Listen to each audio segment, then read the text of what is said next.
जय हिंद प्यारे बच्चों। आज की वीडियो में हम देखेंगे क्लास 6 का पहला विज्ञान का चैप्टर भोजन कहाँ से आता है। हम इस पूरे को एक ही वीडियो में देखेंगे। देखिए यहाँ पे बिहार बोर्ड का ये क्लास 6 का है। अगला देखिए, जैसे आपका चैप्टर का नाम क्या है से ध्यान से देख लीजिए।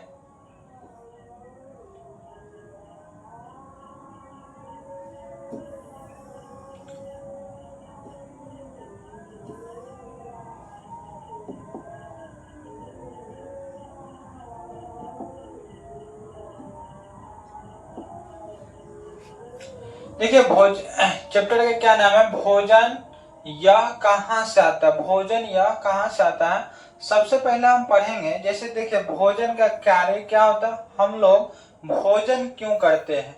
आप रोज क्या करते हैं, सुबह शाम और दोपहर का भोजन करते हैं। मतलब एक पूरे दिन में कितने बार भोजन करते हैं, तो 3 बार करते हैं। एक सुबह में, दोपहर में और शाम का भोजन करते हैं। हम लोग भोजन क्यों करते हैं इस बात को समझते हैं। जैसे देखें भोजन क्यों जरूरी, जैसे कार्य करने के लिए हमें ऊर्जा प्रदान करना होता है। कोई भी अगर कार्य करेंगे, जैसे हम बोल रहे हैं तो हमें क्या चाहिए, ऊर्जा चाहिए। हाथ ऐसे कर रहे हैं तो क्या चाहिए, ऊर्जा चाहिए। दौड़ेंगे तो उसमें क्या चाहिए, ऊर्जा चाहिए। इसीलिए भोजन जरूरी होता है। तो पहली बात याद रखेंगे, हम भोजन क्यों करते हैं, तो ऊर्जा प्रदान करने के लिए। दूसरी, वृद्धि के लिए, शरीर को पोषक तत्व प्रदान करना। जैसे अगर हम वृद्धि, जैसे बचपन अवस्था में आप रहेंगे, छोटे थे, फिर क्या हुआ, बड़े हुए। जैसे जैसे आप बड़े हुए, आप अपनी शक्ल मिलाइए तो क्या हो रहा था, आपके शरीर में वृद्धि हो रहा है। क्या हो रहा है, शरीर में वृद्धि, शरीर में चेंजिंग हो रहा है। किसकी वजह से, तो पोषण की वजह से। पोषण यानी कि भोजन आप करेंगे तभी शरीर में वृद्धि होगी, अन्यथा नहीं। अगर किसी भी देखेंगे जो आदमी उपवास करते हैं या सहते हैं, तो उसको देखेंगे आंख कान सब धंस जाते, कंठ ठुट गला उला सूख जाते, क्योंकि उसमें ऊर्जा का संचार नहीं होता, मतलब उसको ऊर्जा नहीं मिल पाती, जिसकी वजह से आंख कान उसको धंस जाते हैं। तो याद रखेंगे सर भोजन क्यों जरूरी है, तो कार्य करने के लिए हमें ऊर्जा प्रदान करना होता है, और वृद्धि करने के लिए क्या करते हैं, पोषक तत्व प्रदान करना होता है। अगली बात, शरीर का क्या होता है, मरम्मत होता है। जैसे कहीं पे आपको कट फिट जाते हैं तो देखते हैं कि भोजन जब हम करते हैं तो क्या होता है, वो घाव धीरे धीरे भरने लगता है। अगर आप भोजन नहीं करेंगे तो घाव भी जल्दी नहीं भरेंगे। दूसरी बात, आप भी मर सकते हैं। तो याद रखेंगे, तो भोजन करना क्यों जरूरी समझिए, ऊर्जा प्रदान करने के लिए, शरीर को पोषक तत्व प्रदान करने के लिए, साथ में जो कटे फिटे होते हैं उसकी मरम्मत के लिए, मतलब शरीर को मरम्मत करने के लिए भोजन जरूरी है। हमें स्वस्थ रखने के लिए, विभिन्न रोगों से बचाव करना भोजन का कार्य। हमको स्वस्थ कौन रखता है, तो भोजन रखता है। भोजन क्या करता है, स्वस्थ रखने के लिए विभिन्न रोगों से क्या करता है, बचाव करता है। याद रखेंगे जितने भी रोग होते हैं सबसे बचाव कौन करता है, तो भोजन ही करते। याद रखेंगे क्या करता है, भोजन करते। इसके अलावा देखेंगे अगला, देखिए भोजन जब हम बनाते हैं तो उससे क्या करते हैं, संघटक। अब यहाँ पे लिखा है भोजन बनाने वाले आवश्यक पदार्थों का क्या कहते हैं, संघटक। कोई पूछेगा संघटक किसे कहते हैं, तो भोजन बनाने वाले आवश्यक पदार्थों को क्या कहते हैं, संघटक। अब जैसे मान लीजिए चावल बना रहे हैं, क्या बना रहे हैं, चावल। तो चावल में आपको क्या चाहिए बताइए। अगर भात बना रहे, भात या चावल इसी को कहते हैं। जैसे भात बना रहे तो आपको उसमें क्या चाहिए, चावल चाहिए। उसके बाद उसको क्या करेंगे, उसमें पानी चाहिए। उसके बाद उसको क्या करेंगे, किसी तसली या किसी बर्तन में रख के हम क्या करेंगे, उसके चूल्हा पे गरम करेंगे तो जाके भात बनेंगे। तो याद रखेंगे संघटक किसे कहते हैं, तो भोजन बनाने के लिए आवश्यक पदार्थों का जो आवश्यक पदार्थों को संघटक कहते हैं। भोजन बनाने में जो आवश्यक पदार्थ का उपयोग होता है उसे क्या कहते हैं, संघटक कहते हैं। जैसे अगर आप दाल बना रहे हैं, क्या बना रहे हैं, दाल। तो देखिए दाल बनाने में क्या क्या चाहिए, तो पहली तो बात है कि पानी चाहिए। ठीक, पानी के बाद जो भी चीज का आप दाल बनाएंगे वो दाल चाहिए। साथ में उसमें और क्या रखते हैं, तो नमक रखते हैं। उसके बाद देखेंगे और क्या रखते हैं, हल्दी हो गए। तो ये सब क्या हो गया, संघटक हो गया। मतलब किसी भी पदार्थ को, किसी भोजन को बनाने के लिए जो भी चीज हमको आवश्यक पड़ती है उसे क्या कहते हैं, संघटक कहते हैं। बात समझ में आ गए। अथवा या दो डिफिनेशन लिखे, किसी भी भोजन को तैयार करने के लिए, तैयार करने यानी कि पकाने में जिन जिन पदार्थों का उपयोग होता है वे पदार्थ क्या कहलाते हैं, संघटक। जैसे दाल को पकाने के लिए पानी, दाल, नमक, हल्दी चाहिए, तो ये क्या कहलाएंगे, संघटक कहलाएंगे। क्या कहलाएंगे? जैसे चावल यानी कि भात बनाने के लिए आपको चावल चाहिए, पानी चाहिए, फिर उसके किसी बर्तन में रख के हम गर्म करेंगे, तो जो जो पदार्थ का आपका आवश्यकता हुआ है इस पदार्थ को क्या कहेंगे, संघटक कहेंगे। समझ में आ गए होंगे? आगे देखिए, अब यहाँ पे देखिए भोजन के स्रोत। तो भोजन के कोई पूछे कितने स्रोत होते हैं, तो भोजन के दो स्रोत होते हैं। भोजन के कितने स्रोत होते हैं? दो। एक होता है पादप स्रोत, याद रखेंगे क्या होता है, पादप स्रोत। पादप स्रोत एक पादप स्रोत होता है और दूसरा जंतु स्रोत है। ये पादप स्रोत लिखा, हम आगे में लिख दिया। भोजन के कितने स्रोत होते हैं, तो दो, पादप स्रोत और दूसरा क्या होता है, जंतु स्रोत। पादप स्रोत क्या होता है, तो पौधे विभिन्न खाद्य संघटकों जैसे अन्य सब्जी, फल आदि का के क्या करते हैं, कहलाते। यहाँ पे लिखता है कहलाते हैं। जैसे पौधे जो विभिन्न खाद्य पदार्थों संगठक जैसे अन्य सब्जी तथा फल आदि के क्या कहलाते हैं, संगठक कहलाते हैं। जैसे खाद्य भाग क्या होगा, पौधे का वह भाग जिसे भोजन के रूप में खाया जाता है खाद्य भाग कहलाता है। याद रहेगा, खाद्य भाग कोई पूछेगा किसे कहते हैं, तो पौधे का वह भाग जिसे भोजन के रूप में खाया जाता है वो क्या कहलाता है, खाद्य भाग कहलाता है। हम भोज जैसे कोई एक पौधा अगर मान लीजिए, अगर कोई भी पौधा है तो उसमें से क्या क्या खाएंगे आप, किसी को ताना खाते हैं, क्या कहते हैं, ताना खाते हैं। किसी को देखेंगे तो पत्ता खाते हैं, किसी को क्या करते हैं, जड़े खाते हैं, किसी को क्या करते हैं, फूल खाते हैं, किसी को क्या करते हैं, फल खाते हैं। देखिए ये सब बात आप जानते हैं, किसी को हम ताना खाते, पत्ता खाते, जड़ खाते, फूल खाते, किसी को हम क्या करते हैं, फल खाते। तो खाद्य भाग क्या होगा, तो पौधों का वह भाग जिसे हम भोजन के रूप में खाया जाता है उसे क्या कहते हैं, खाद्य भाग कहते हैं। याद रहेगा, भोजन पौधे का वह भाग जिसे भोजन के रूप में खाया जाता है उसे क्या कहलाता है, खाद्य भाग कहलाता। आगे देखेंगे,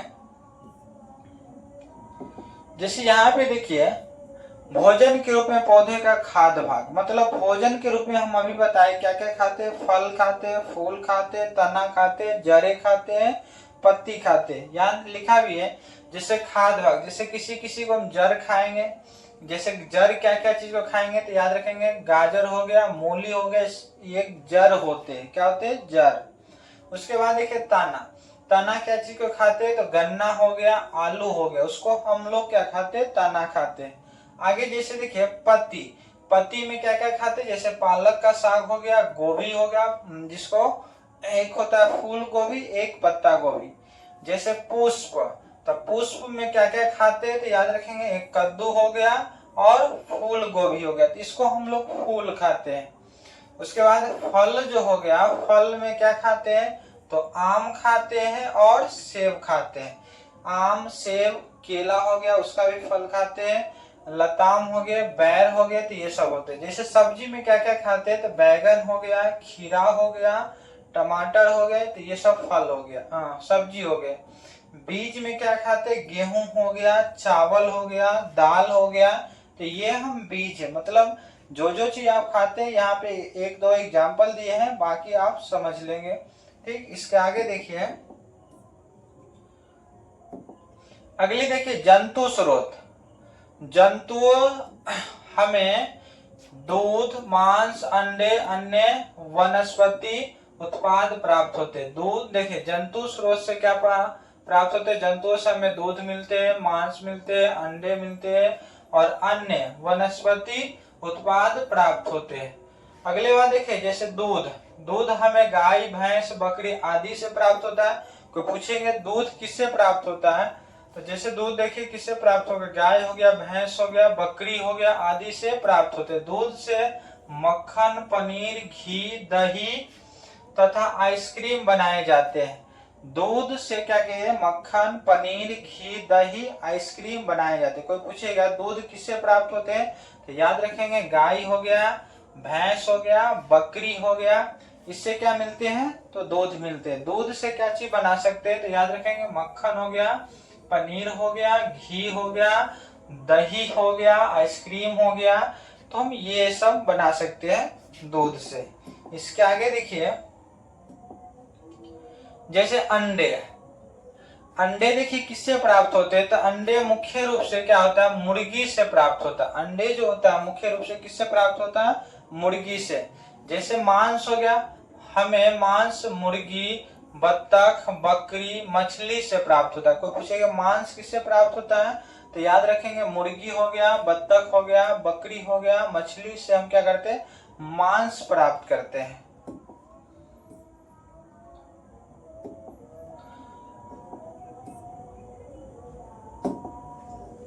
अगली बात देखिए, जैसे शहद, मुख्य रूप से मधुमक्खियों से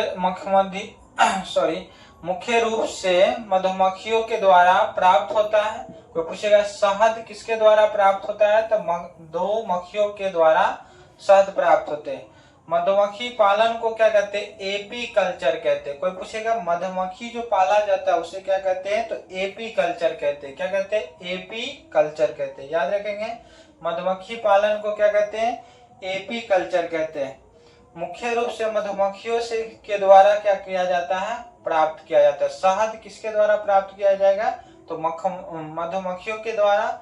मधुमक्खी पालन को क्या कहते हैं, तो एपी कल्चर कहते हैं।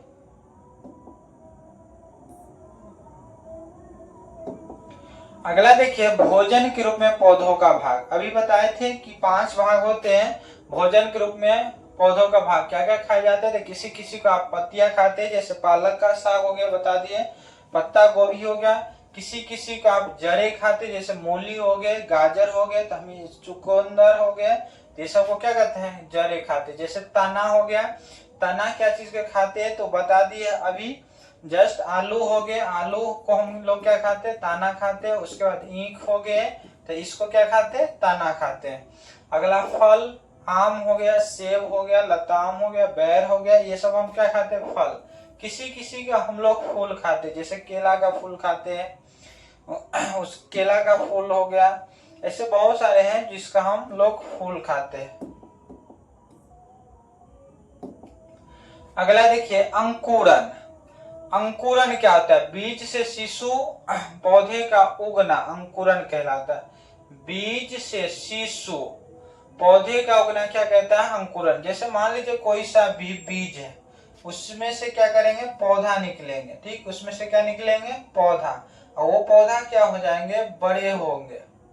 वो क्या हो जाएंगे, वो पौधा बड़े हो जाएंगे, तो उसी को क्या कहते हैं, अंकुरन कहते हैं। बीज में से छोटे छोटे पिक्का देखेंगे निकलते रहते हैं, उसे क्या कहते हैं, अंकुरन कहते हैं। ठीक, बीज से शिशु पौधे का क्या होता है, उगना अंकुरन कहलाता है।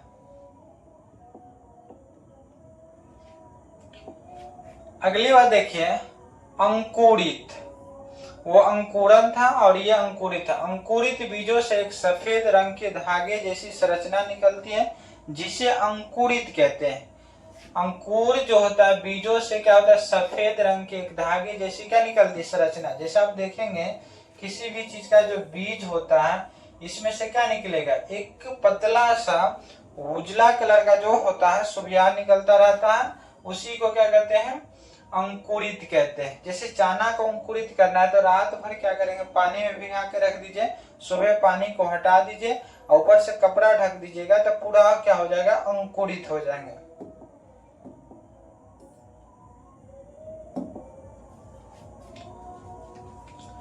जंतुओं का भोजन।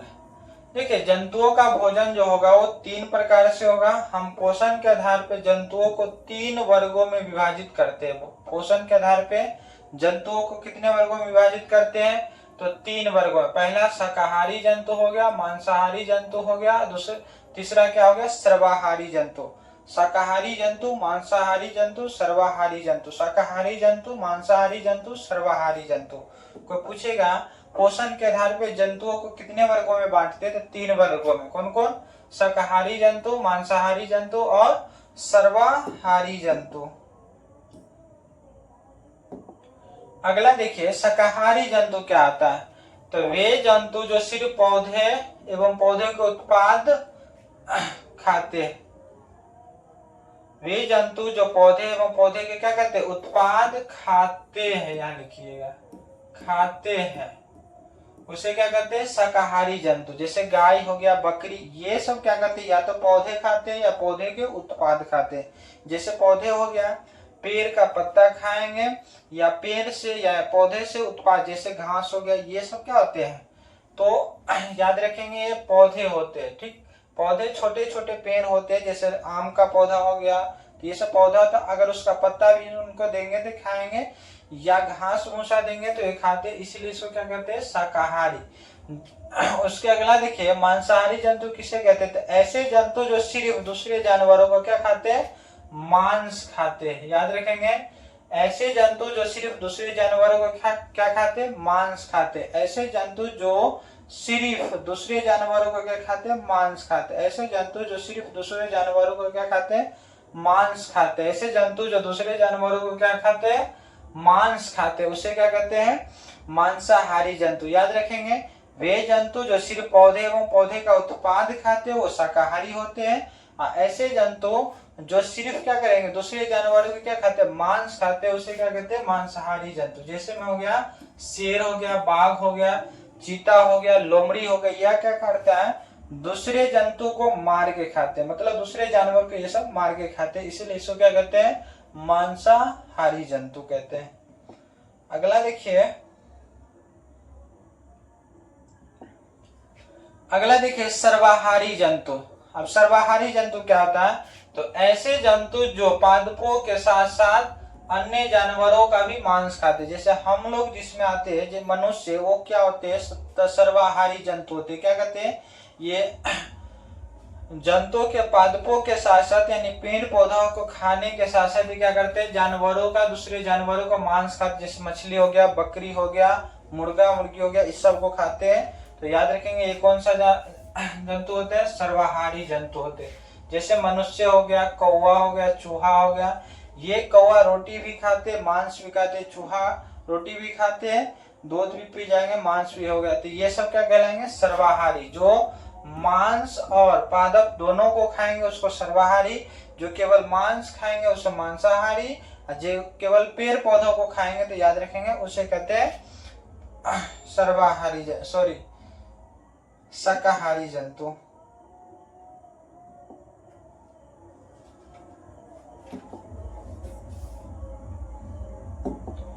यहां से देखिए कुछ क्वेश्चन है, जैसे भोजन किसे कहते हैं, तो याद रखेंगे शरीर की जैविक क्रियाओं हेतु, क्या बोलेंगे शरीर की जैविक क्रिया हेतु, बोले तो जोर से शरीर की जैविक क्रिया हेतु ऊर्जा की प्राप्ति हेतु, शरीर की जैविक क्रिया हेतु ऊर्जा की प्राप्ति हेतु जो भी चीज खाई जाती है, जो भी चीज खाई जाती है उसे क्या कहते हैं भोजन कहते हैं। याद रखेंगे शरीर की जैविक क्रिया हेतु ऊर्जा की प्राप्ति हेतु, शरीर की जैविक क्रिया हेतु ऊर्जा की प्राप्ति हेतु जो भी चीज खाई जाती है उसे क्या कहते हैं भोजन कहते हैं। याद रखेंगे, यानी कि शरीर की जैविक क्रिया है तो ऊर्जा की प्राप्ति, मतलब हमको शरीर में क्या चाहिए ऊर्जा चाहिए, उसके लिए किसी जो भी चीज हम खाते हैं उसे क्या कहते हैं भोजन कहते हैं। देखिए भोजन क्यों आवश्यक है, अब याद रखेंगे अगर कोई पूछेंगे भोजन क्यों आवश्यक है तो याद रखेंगे भोजन से हमें क्या मिलता है जैविक कार्य करने के लिए क्या मिलता है ऊर्जा या शक्ति मिलता है। अगर भोजन करेंगे तो आप में शरीर में ताकत रहेंगे, ऊर्जा मिलेंगे, तो किसी भी काम को आप कर सकते हैं आसानी से। जैसे भोजन से हमारे शरीर में क्या होती है वृद्धि होती है। जैसे बचपन में आप छोटे रहेंगे धीरे धीरे धीरे देखिए बढ़ते गए, क्यों क्योंकि हम पोषक पदार्थों को लेते गए, भोजन को लेते गए। भोजन से हमें शरीर की क्या होती है मृत कोशिकाओं की जगह नई कोशिकाएं बनती, मृत कोशिकाएं की जगह क्या होती है नई कोशिकाएं बनती, ठीक बनती है तथा उनकी मरम्मत होती है। देखेंगे कहीं पे कट जाता है या कोई निशान लग जाता है किसी चीज से तो धीरे धीरे धीरे क्या होते हैं मिट जाते हैं, क्योंकि उसमें क्या होता है मृत कोशिकाएं की जगह क्या होता है नई कोशिकाएं बनती है तथा उसकी मरम्मत होती है। भोजन से हमें स्वस्थ रखता, भोजन हमें क्या करता है स्वस्थ रखता है तथा संक्रमण से बचाता है। भोजन क्या करता है आपको स्वस्थ रखेगा और बीमारी से क्या करेगा आपको बचाएगा। अगली बात देखिए भोजन जीव के जनन हेतु आवश्यक पोषण प्रदान करता है। भोजन जो होता है जीव के जनन हेतु, भोजन क्या होता है, जीव के जनन हेतु आवश्यक पोषक प्रदान प्राप्त करता है।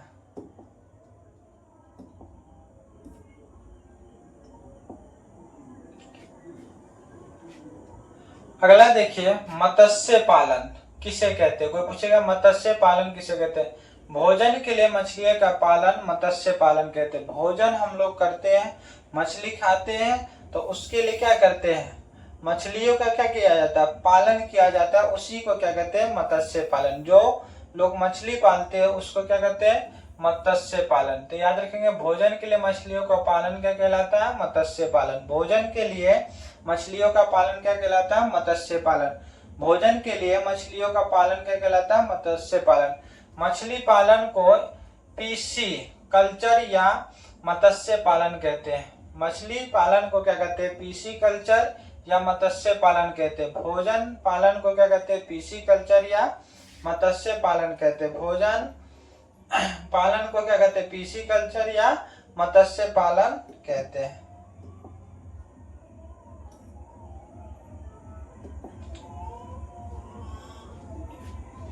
अगला देखिए, मधुमक्खियों का छाता किसे कहते हैं। कोई पूछेगा मधुमक्खियों का छाता किसे कहते हैं, तो याद रखेंगे मधुमक्खियों का निवास स्थान को मधुमक्खियों का क्या कहते हैं, छाता कहते हैं।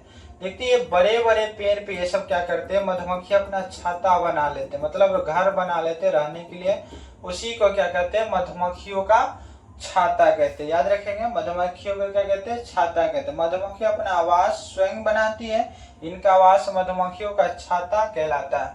मधुमक्खी जो होता है आवास यानी कि अपना घर क्या करती है, स्वयं बनाती है, और इनका जो आवास होता है वो मधुमक्खियों का क्या कहलाता है, छाता कहलाता है। या ये डेफिनेशन याद कर लीजिएगा, मधुमक्खियों का निवास स्थान को मधुमक्खियों को क्या कहते हैं, छाता कहते हैं।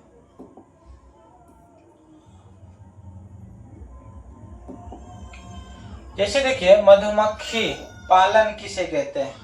शहद प्राप्त करने के लिए मधुमक्खियों का पालन किया जाता है। कोई पूछेगा मधुमक्खियों पालन किसे कहते हैं, तो याद रखेंगे शहद प्राप्त करने के लिए मधुमक्खियों का पालन किया जाता है। शहद प्राप्त करने के लिए मधुमक्खियों का पालन किया जाता है, जो मधुमक्खी पालन कहते हैं। शहद प्राप्त करने के लिए मधुमक्खियों का पालन किया जाता है, जो मधुमक्खी पालन कहते हैं। मधुमक्खी पालन को क्या कहते हैं, मधुमक्खी पालन को बीकिंग या एपी कल्चर कहते हैं। बी कीपिंग या एपी कल्चर कहते हैं, बी कीपिंग या एपी कल्चर कहते हैं। ठीक, मधुमक्खियों पालन को क्या कहते हैं, बी कीपिंग और एपी कल्चर कहते हैं।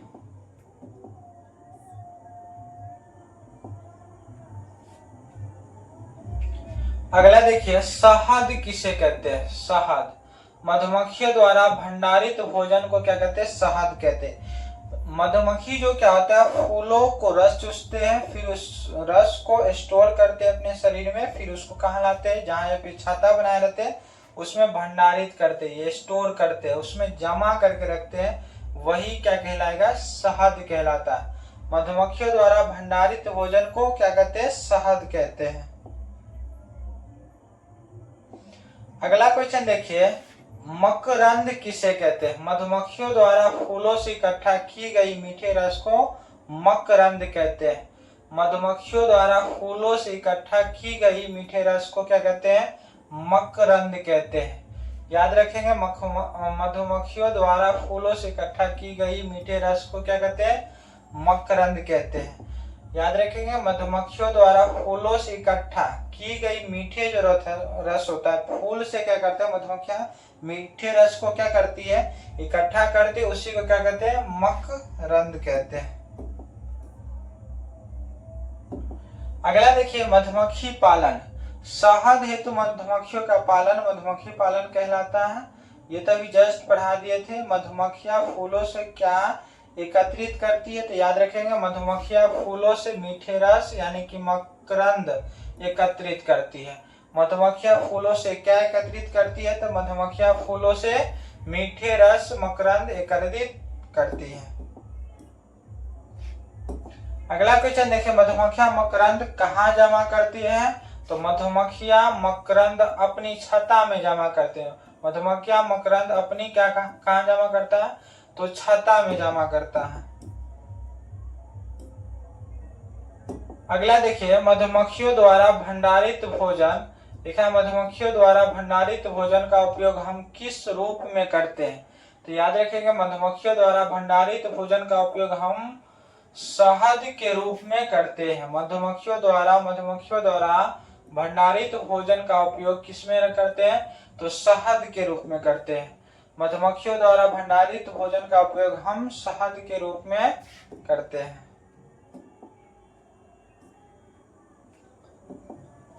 शहद में क्या रहता है? तो याद रखेंगे, शहद में फूल का रस रहता है, यानी कि मकरंद रहता है। शहद में कोई पूछेगा क्या रहता है, तो शहद में फूल का क्या रहता है? रस रहता है, जिसको हम क्या कहते हैं? मकरंद कहते हैं। अगला क्वेश्चन देखिए, फसल गहाई या डावनी थ्रेसिंग किसे कहते हैं?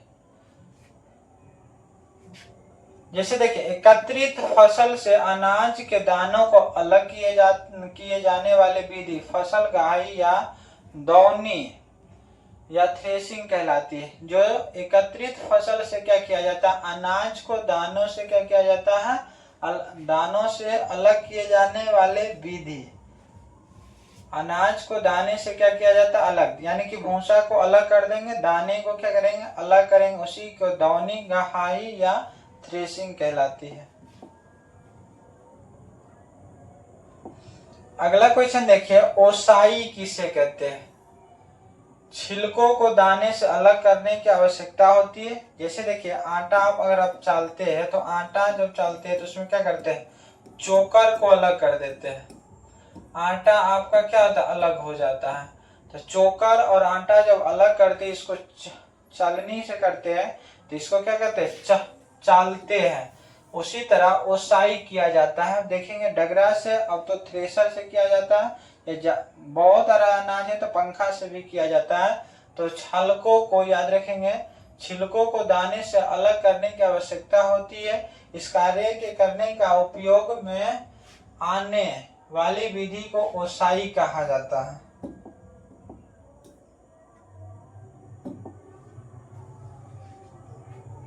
अगला देखिए, अनजान पौधे किसे कहते हैं?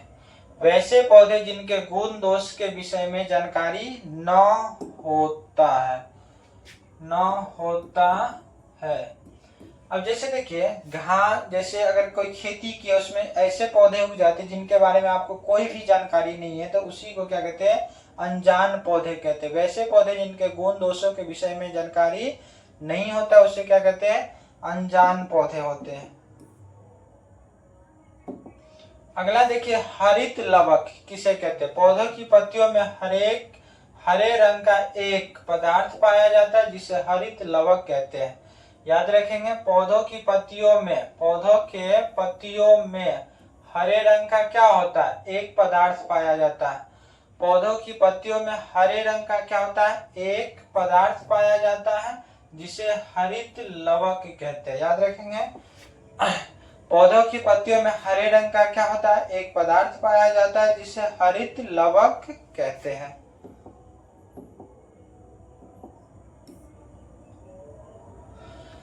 तो बच्चों, आज की वीडियो आपको कैसा लगा है कमेंट में बताइएगा। साथ में लाइक, सब्सक्राइब और अपने दोस्तों से शेयर भी कीजिएगा।